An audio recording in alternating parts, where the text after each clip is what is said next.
अच्छा, north America हम पढ़ रहे हैं और इसका लास्ट लेक्चर होगा।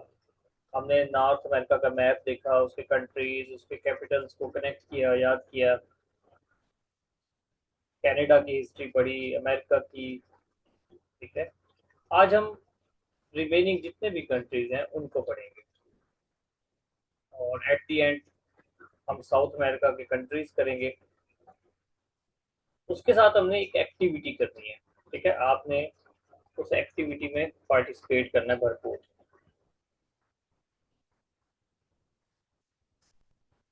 चलें स्टार्ट करते हैं। मैक्सिको, ये थर्ड कंट्री है नॉर्थ अमेरिका का।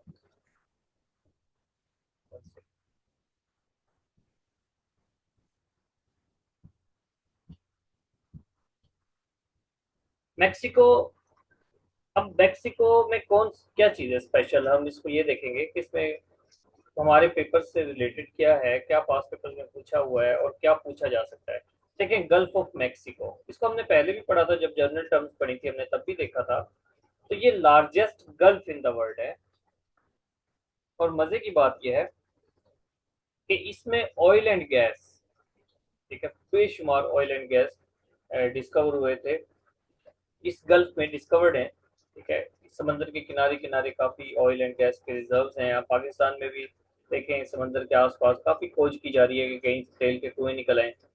कभी अफवाह उड़ती है, हाँ भाई तेल के कुएं दरियाफ्त हो गए हैं, उसके बाद फिर तो खामोश हो जाते हैं सब। भारत, ये गल्फ ऑफ मैक्सिको देखें, ऊपर से ये यहाँ यूनाइटेड स्टेट्स है। ठीक है, ये मैक्सिको कंट्री है और ये क्यूबा है। तीनों कंट्री इस पर अपना शेयर करते हैं कि भाई ये जो गल्फ ऑफ मैक्सिको है सिर्फ मैक्सिको की नहीं है, इस ये यूएसए की भी है और क्यूबा की भी है। ठीक है, मैक्सिको की भी है। Gulf of Mexico, gulf of Mexico आप अंदाजा करें कि इसमें ये ये कितनी बड़ी है। इसका अगर आप एरिया का अंदाजा लगाएं तो 1.6 मिलियन स्क्वायर किलोमीटर की है। 1.6 मिलियन स्क्वायर किलोमीटर की है। अच्छा, ये गल्फ ऑफ मैक्सिको जो कि लार्जेस्ट गल्फ है, इसके साथ आप एक और लिखें, gulf of Guinea. Gulf of Guinea, GUINEA, gulf of Guinea, ये सेकंड लार्जेस्ट गल्फ है in the world. Gulf of Guinea, ये लिखा हुआ है। गोइनिया बेसिकली अफ्रीका का कंट्री है और ये दुनिया की दूसरी बड़ी गल्फ है।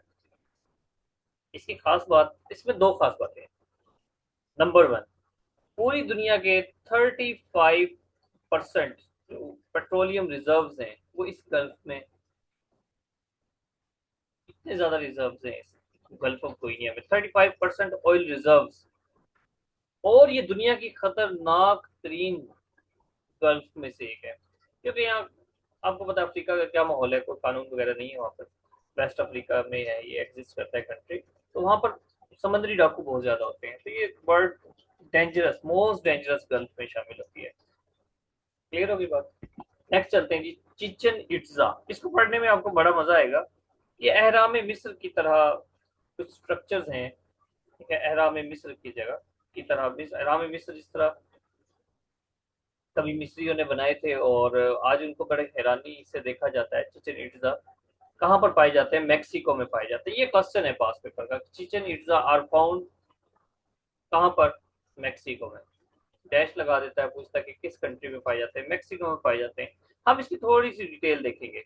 ये जो आपको ये स्ट्रक्चर नजर आ रहा है, ये जो आपको स्ट्रक्चर नजर आ रहा है, इसको कहते हैं कुकुलकन। ठीक है, टेम्पल ऑफ कुकुलकन, ये टेम्पल है बेसिकली। टेम्पल ऑफ कुकुलकन इसको कहते हैं। तकरीबन सन 1600 AD से 1200 AD में ये एक सिविलाइजेशन थी, मायान सिविलाइजेशन। ये मायान के रूइंस हैं। मायान, MAYAN, मायान, ये मायान के रूइंस हैं। टेम्पल ऑफ कुकुलकन इसको कहते हैं, KULCAN। तो एंशियंट सिटी है बेसिकली ये। ठीक है, एक एंशियंट सिटी है। और इसको सबसे पहले 1542 में डिस्कवर किया था स्पेनिश ने। ठीक है, 1542 में इसकी डिस्कवरी स्टार्ट हुई थी। उनको लगा था कि भाई यहाँ पर कुछ रिमेनिंग्स हैं। 1920 में एक्चुअली इसकी एक्सकेवेशन हुई और ये पूरा डिस्कवर किया गया मैक्सिको का। अब इसमें ये चीज तो आ गया। अब इसमें दिलचस्प बात है, आप और देखें और कौन से स्ट्रक्चर है। ये बाल कोट है, ये वो जो पीछे आपको पिक्चर दिखाई उसी का ये सोम फिश है, बाल कोट। ये यहाँ के मतलब डिवीजन की हुई है कि भाई ये कुछ ना कुछ खेलते होंगे, बाल कोट कह दिया इसको। ये यहाँ चिचेन इट्जा में पाए जाते हैं। फिर टेम्पल ऑफ वॉरियर्स, ये टेम्पल है वहां पर, टेम्पल ऑफ वॉरियर्स उसका हिस्सा है। फिर वॉल ऑफ स्कल्स, यहाँ पे खोपड़ियां बनाई हुई हैं इन्होंने। वॉल ऑफ स्कल्स, ये कुछ दीवारें सी बनाई हैं, उसमें खोपड़ियों के नक्श निगार बनाए हुए हैं। वॉल ऑफ स्कल्स है। तो वॉल ऑफ स्कल्स किसका पार्ट है जी? चिचन इट्जा का पार्ट है। क्लियर होगी बात? नेक्स्ट आते हैं हम। First nuclear atomic bomb were tested in new Mexico. New Mexico में फर्स्ट एटॉमिक बम भी टेस्ट किया गया 16 जुलाई 1945 को। ये भी लिखें, 16 जुलाई 1935, 16 जुलाई 1945 में, 1945 में।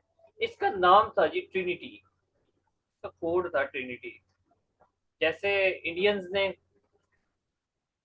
जो एटॉमिक धमाके किए थे उसका नाम क्या रखा था उन्होंने? स्माइलिंग बुद्धा। तो ये जो पहला एटॉमिक बम टेस्ट हुआ था 16 जुलाई 1945 को, इसका नाम था ट्रिनिटी। ट्रिनिटी बेसिकली ईसाइयों का एक अकीदा है, तीन खुदाओं को मानते हैं वो। 16 जुलाई 1945। और ये प्लूटोनियम बम था, प्लूटोनियम का बना हुआ बम था। ये भी बस एक दो बातें इजाफी करते हैं, हम ज्यादा नहीं करते। अब आ जाते हैं हम सेंट्रल अमेरिका पे। सेंट्रल अमेरिका के 7 कंट्रीज हैं। ये सारे हमने कंट्रीज देख लिए हैं, ठीक है। आपने जस्ट इनकी तरतीब से देख लेना है। Guatemala, Belize, Honduras, El Salvador, Nicaragua, Costa Rica, Panama. आपने से किसी ने क्वेश्चन किया था कि सर क्या इनको तरतीब से याद करना जरूरी होता है? तो अब आपको पता लग जाएगा कि इनको तरतीब से याद करना क्यों जरूरी होता है। इनकी डिफरेंट डिवीजन हो जाती हैं, तो इनको तरतीब से याद किया जा सकता है। ये है जी, देखिए तरतीब इसलिए भी जरूरी है।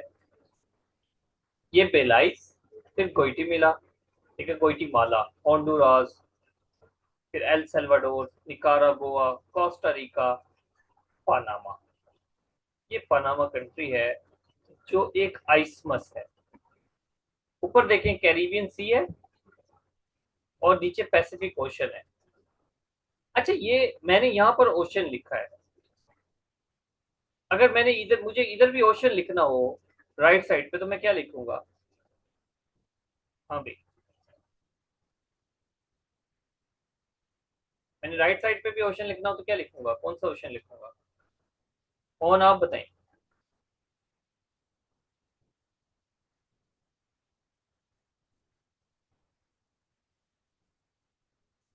पैसिफिक ओशन नहीं लिखूंगा? लारेब कहती है पैसिफिक ओशन, कैरिबियन सी की जगह।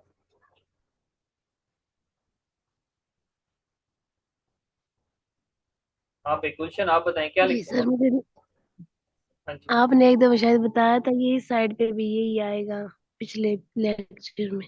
और खुदा का खौफ करो, तुम मुझ पे इल्जाम लगा रहे हो झूठे। मैंने ये सर बताया? अल्टेनिक क्वेश्चन लिखेंगे। एटलांटिक ओशन है ये। हाँ जी, वही वही मैं वही बता रही ये पैसिफिक, ये हूँ। सर खतीजा। मैंने मतलब कि मैंने नाम पहला वर्ड सही लिया ना, हाँ जी, बिल्कुल ठीक है। इसलिए। बिल्कुल जी ठीक लिया खतीजा। पैसिफिक ओशन जो है वो आप थोड़ा सा ना घूम रही हो, आपने मैप सही तरह देखा नहीं। पैसिफिक ओशन चाइना की तरफ से पैसिफिक ओशन आएगा, ठीक है।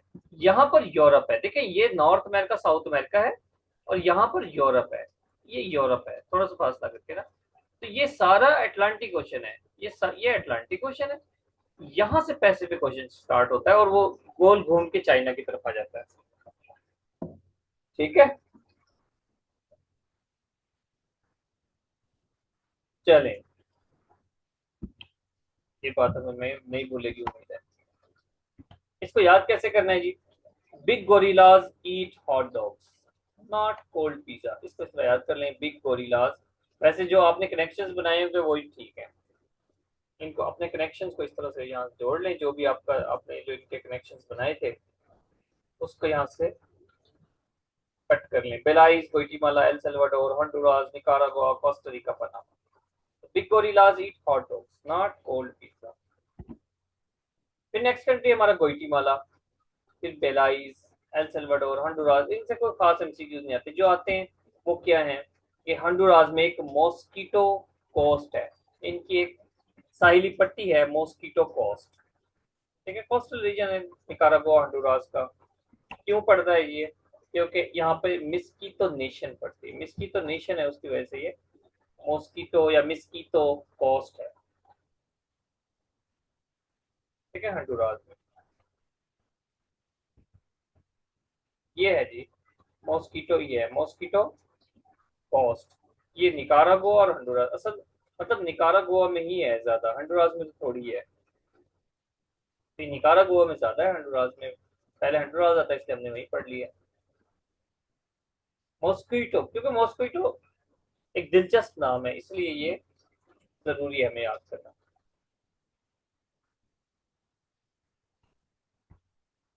फिर आते हैं जनाब पनामा। पनामा कंट्री है सेंट्रल अमेरिका में, ये नॉर्थ अमेरिका। ठीक है, नॉर्थ अमेरिका का ये वाला जो हिस्सा है ये जिसको हम कहते हैं ये सेंट्रल अमेरिका है। ठीक है, अभी हमने पढ़ा ये सेंट्रल अमेरिका। सेंट्रल अमेरिका में आप देखें यहाँ पर ये पनामा है। ठीक है, ये पनामा कंट्री है। तो पनामा कंट्री में, पनामा कंट्री कहाँ पर है? सेंट्रल अमेरिका में। ये पनामा कंट्री है। वन सेकेंड, ऊपर इसके देखिए पनामा कंट्री के दो नेबरिंग कंट्रीज हैं जस्ट, एक कोस्टा रिका है, एक कोलंबिया है। दो नेबरिंग कंट्री हैं। ये भी पूछा जाता है अक्सर, पनामा का नहीं किसी भी कंट्री का पूछ लेता है, इसके नेबरिंग कंट्री बताएं। इसलिए ज्योग्राफी में हमें एक एक जो भी ज्योग्राफिकल स्ट्रक्चर्स हैं एक कंट्री के जितने भी कंट्रीज हैं किस याद रखना हमारे लिए जरूरी है। उस तरह कैसे मुमकिन होगा? आप कनेक्शंस बनाएंगे, आप मैप ड्रा करेंगे मैक्सिमम, तो ये याद हो जाएंगे।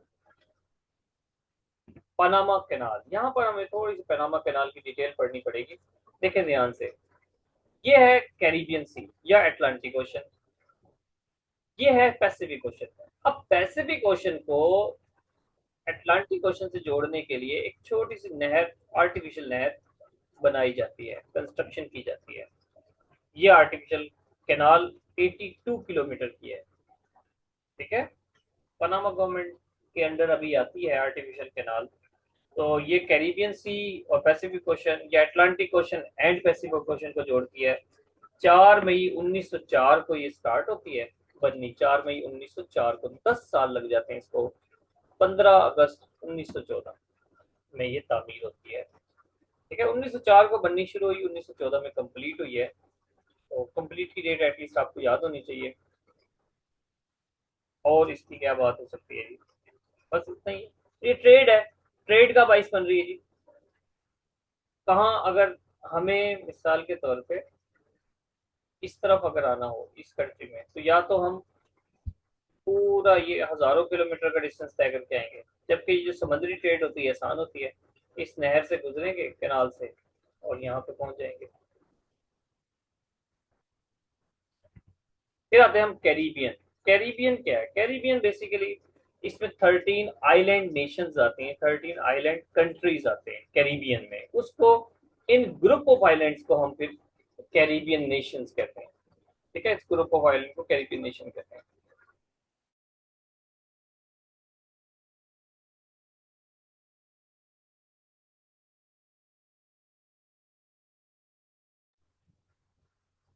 ग्रुप ऑफ आइलैंड को कैरिबियन नेशंस कहते हैं। वो कौन सी हैं जी? Antigua, Barbuda, Bahamas, Barbados, Cuba, Dominican, ये Dominica, Dominican Republic, Grenada, Haiti, Jamaica, Saint Kitts Nevis, Saint Lucia, Saint Vincent Grenadines and Trinidad and Tobago. ये सब हमने पढ़े हुए हैं। आपने जस्ट देखना है सेंट्रल अमेरिकन कंट्रीज के बाद ये जितनी 13 नेशंस कंट्रीज हैं, आइलैंड कंट्रीज हैं, आइलैंड नेशंस हैं, ये सारी कैरिबियन बनाती हैं। नेक्स्ट है जी क्यूबा। ये कैरिबियन आइलैंड कंट्री है क्यूबा, इसका कैपिटल हवाना है, बहुत पूछा जाता है इसका कैपिटल हवाना। इसको sugar bowl of the world भी कहते हैं, sugar bowl of the world भी इसको कहते हैं। और कहाँ पर जनाब सिचुएटेड है, एटलांटिक ओशन में। ठीक है, तो नॉर्थ अमेरिका के राइट साइड पे जितने भी आइलैंड नेशंस हैं ये सारे अटलांटिक ओशन के पार्ट हैं। इधर खास बात यह है कि इसमें ग्वांटानामो बे है, ठीक है, जहां पर अमेरिका ने नेवल बेस बनाई हुई है क्यूबा में। नेवल बेस है इसकी, कि जो 1903 में एस्टेब्लिश हुई थी। अमेरिकन नेवल बेस है, 1903 में एस्टेब्लिश हुई थी, 1903 में ये ग्वांटानामो बे है।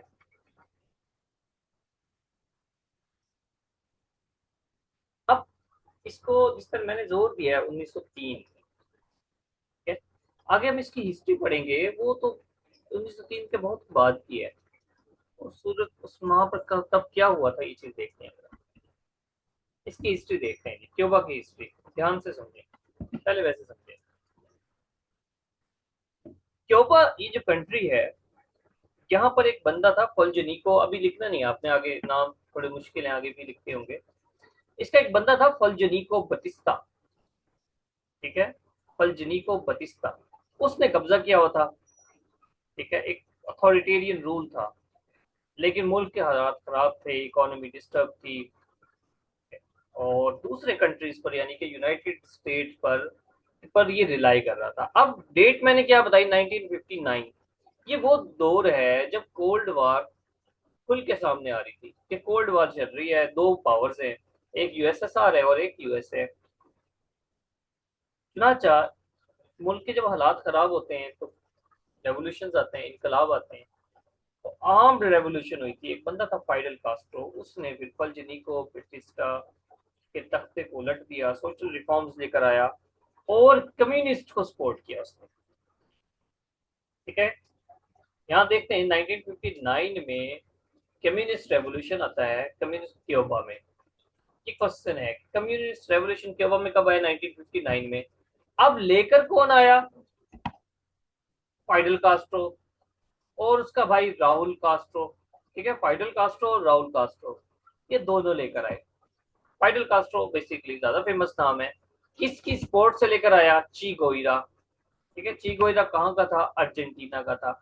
ये बड़ा एक्टिविस्ट बंदा था, बहुत ज्यादा एक्टिव इंटेलिजेंट बंदा था, इसको हम पढ़ेंगे अर्जेंटीना में बाद में, इसकी डेथ किस तरह हुई वहां ये भी तब पढ़ेंगे।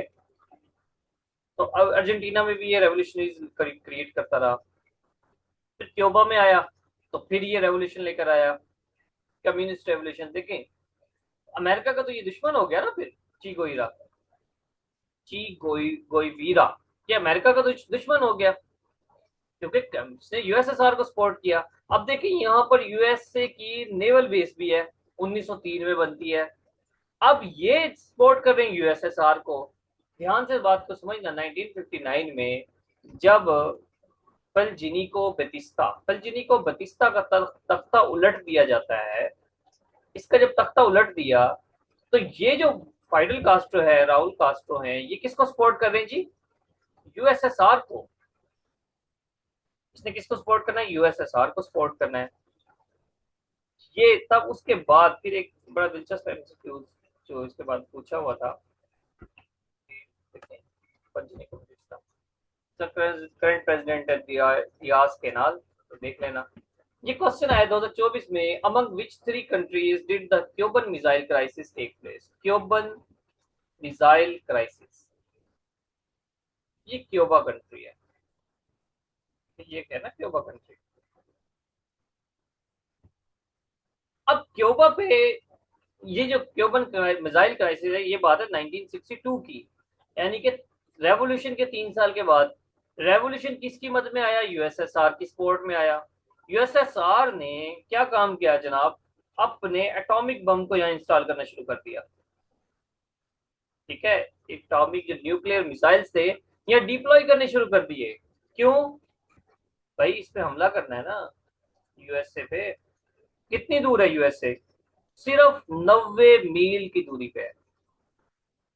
अब यूएसए को खतरा होगा कि नहीं होगा, यहां से देखिए, क्यूबा की लैंड है, जमीन क्यूबा की है, यूएसएसआर न्यूक्लियर वेपन्स इंप्लॉय कर रहा है, डिप्लॉय कर रहा है सॉरी, और यूएसए को खतरा है। यूएसए क्या करता है, उसने यहाँ पर, ये सारा यूएसए है, उसने यहाँ पर मौजूद जो इसके बस में था, इसने नेवल ब्लॉकेट कर दिया कि जो क्यूबा है वो यहाँ समंदर में कदम नहीं रख सकता हमारी जहाज के बगैर। ये सारा उसने ब्लॉक कर दिया, क्यूबा का रास्ता ही ब्लॉक कर दिया पानी का। उसकी ट्रेड भी रुक गई, उसका खाना पीना भी रुक गया। तो एक प्रेशराइजर हो गया क्यूबा के, इस तरह तो सर्वाइवल, या तो खुली जंग हो, खुली जंग होती है तो दोनों का नुकसान है, बहुत बड़ा इश्यू हो सकता है। ठीक है, एटॉमिक पावर तो वो भी है ना यूएसए, चुनाचा। फिर 13 दिन तक इनकी कन्फ्रंटेशन चली है। ठीक है, गुफ्तगू हुई है, कन्फ्रंटेशन चली है, थोड़ा बहुत मुकाबला भी हुआ है। अक्टूबर 1962 में बाद में ये फिर सुलह सफाई हो गई थी इनकी, और उसने एक तरह से यूएसए ने ही मिन्नतें की थी। क्यों? क्योंकि खतरा यूएसए को था। जमीन यहाँ पर ध्यान से समझें, अगर ये दोनों आपस में लड़ते हैं, यूएसए यूएसएसआर का क्या जा रहा है, जमीन तो क्यूबा की है, क्यूबा मोहताज है यूएसएसआर का, क्योंकि उसने उससे पैसे लेने जिंदा रहने के लिए। अमेरिका की जमीन तबाह हो जानी है अगर वो पंगा ले लेता है, चुनाचा फिर अमेरिका ने, यूएसए ने यूएसएसआर की फिर बातें मानी। यूएसएसआर ने कहा कि भाई ठीक है, मैं डिप्लॉय खत्म कर दूंगा। ठीक है, एक तो आपने क्यूबा पे हमला नहीं करना, दूसरा वो जो तुर्की में आपने मिसाइल लगाए हुए हैं मेरे पे हमला करने के लिए, तुर्की के मिसाइल भी हटाओ। ठीक है, तो ये इस तरह की उसने शर्तें रखी थी, तब जाकर उसने जान छोड़ी यूएसएसआर ने। क्लियर होगी भाई बात, या ऊपर से गुजरी है?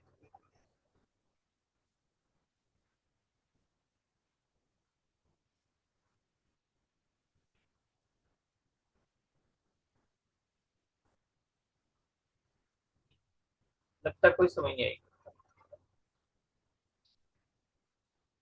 चल सर ठीक, आ गई है, आ गई ओके, है। ठीक ठीक है, ओके ओके।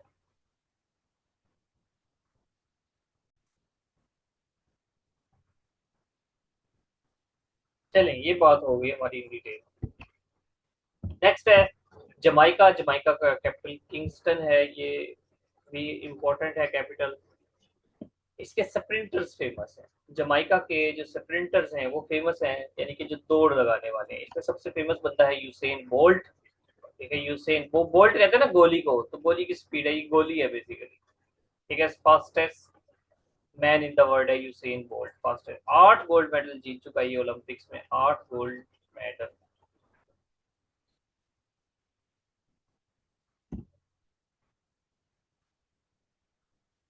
बोल्ट। फिर जी ट्रिनिडैड एंड टोबैगो। ट्रिनिडैड एंड टोबैगो में हमिंग बर्ड, इसको लैंड ऑफ हमिंग बर्ड कहते हैं। हमिंग बर्ड दुनिया का सबसे छोटा परिंदा है। ठीक है, दुनिया का सबसे, और कहा जाता है कि दोनों डायरेक्शंस में उड़ सकता है, यानी बैक गियर भी है इसका, हमिंग बर्ड का। ये दुनिया का सबसे छोटा परिंदा है। और जो सबसे छोटा उल्लू है वो है एल्फ। ठीक है, तो सबसे छोटा उल्लू है एल्फ। ये तो बस एक जनरल बातें हो गई, अदरवाइज ये इतनी इंपॉर्टेंट नहीं है। लैंड ऑफ हमिंग बर्ड आपने याद रखना है। फिर आ जाता है बारबाडोस। बारबाडोस, इसको लैंड ऑफ फ्लाइंग फिश भी कहते हैं, लैंड ऑफ फ्लाइंग फिश, उड़ने वाली मछली। ठीक है, समंदर में सतह से ऊपर तक इनकी मछलियां आ जाती हैं, लैंड ऑफ फ्लाइंग फिश। और सिंगर है एक रिहाना, वो भी एक जमाने में काफी मशहूर थी, अभी भी काफी फेमस है। तो रिहाना सिंगर भी बारबाडोस के। ये रिहाना नाम से ही ना समझना कि मुसलमान है, ये क्रिश्चियन में इसका कोई मजहब ही नहीं है समझ ले, वैसे क्रिश्चियन हुआ करती थी कभी। फिर आते हैं वेस्ट इंडीज। वेस्ट इंडीज में 13 कंट्रीज हैं, कैरिबियन आइलैंड। ठीक है, उनको कलेक्टिवली आप समझ लेंगे क्या कहते हैं, वेस्ट इंडीज। जो कैरिबियन आइलैंड्स हैं उनको वेस्ट इंडीज भी कहते हैं। बकूजा, हेट्स, Puerto Rico, Bahamas, Cuba, Jamaica, Haiti, Puerto Rico, Dominican Republic, Virgin Island, Saint Kitts, Antigua, Barbados, ये मिलकर वेस्ट इंडीज में बनाते हैं। ठीक है, ये वेस्ट इंडीज के कंट्रीज है। वेस्ट इंडीज कोई एक कंट्री नहीं है, उसमें ग्रुप ऑफ कंट्रीज हैं बेसिकली। वेस्ट इंडीज में group of countries. San Juan is the capital of which island in West Indies. देखें, San Juan is the capital of which island, किस island, island का मतलब है विच आइलैंड कंट्री।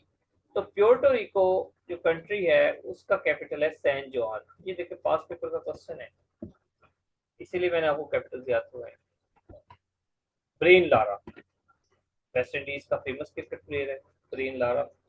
इसके कुछ record हैं cricket में, वो आपने देखने हैं, ठीक है, कि इसने क्या रिकॉर्ड बनाए हुए हैं। फिर विवियन रिचर्ड, वेस्ट इंडीज का क्रिकेट प्लेयर है विवियन रिचर्ड। इसने फास्टेस्ट सेंचुरी स्कोर की थी 1986 में, विवियन रिचर्ड ने 456 बॉल। उस जमाने की ये फास्टेस्ट थी, ठीक है। अब फिर 2014 में भी ये मिसबाउल हक ने की, और इन दोनों ने की, नहीं मिसबाउल हक ने की। After then Brendon मैकुलन। अब ये ब्रेंडन मैकुलन का जो है ना, क्या कहना चाहिए,